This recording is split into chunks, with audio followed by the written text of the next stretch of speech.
सफल झालं पाहिजे, माझं वैवाहिक जीवन हे आशीर्वादित झालं पाहिजे. वैवाहिक जीवन जर आमचं आशीर्वादित व्हावं असं आम्हाला वाटतं तर त्यासाठी प्रभूने काही मार्ग आम्हाला सांगितलेला आहे. हालेलुया. आमच्या वैवाहिक जीवनाच्या आशीर्वादाला आम्ही कशा प्रकारे प्राप्त करू शकतो, आमच्या जीवनात कशा प्रकारे आम्ही अधिक आशीर्वादित होऊ शकतो, त्याचा मार्ग देवाने आम्हाला सांगितलेला आहे. हालेलुया. आणि म्हणून पहिलं वचन जर त्या ठिकाणी वाचलं, त्या ठिकाणी काय लिहिलं आहे, जो पुरुष परमेश्वराचे भय धरतो, जो त्याच्या मार्गाने चालतो तो धन्य. हालेलुया. बघा, वैवाहिक जीवनाचं जे आशीर्वादाचं मूळ स्तोत्र आहे तो परमेश्वर आहे. जो परमेश्वरावर विश्वास ठेवतो, देवाचं भय धरतो, परमेश्वर त्या व्यक्तीच्या जीवनाला, त्याच्या वैवाहिक जीवनाला, त्याच्या परिवाराला आशीर्वाद, त्याच्या जीवनाला देव सांभाळतो. हालेलुया.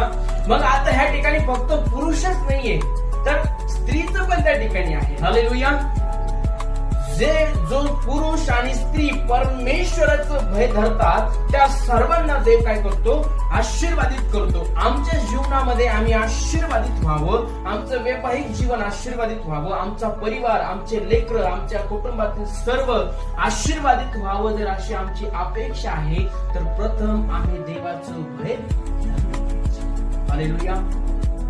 देवाच्या मार्गाने आम्ही चाललो पाहिजे. ज्यावेळेस आमचे घरचे बाहेर जातात तर स्त्रियांचं कर्तव्य आहे त्यांच्यासाठी प्रार्थना करणं. हालेलुया.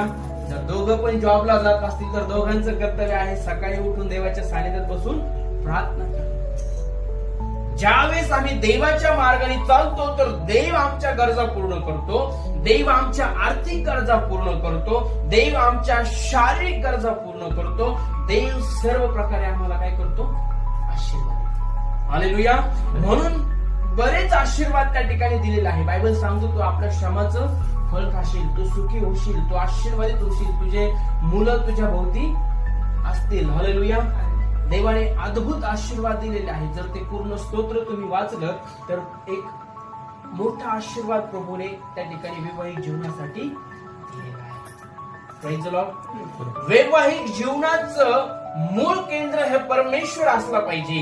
ज्यावेळेस दोन्ही पती पत्नी प्रभूवर विश्वास ठेवतात, चर्चला जातात, देवाच्या वचनामध्ये, प्रार्थनेमध्ये, विश्वासामध्ये वाढतात तर देव त्यांना आशीर्वादित केल्याशिवाय सोडत नाही.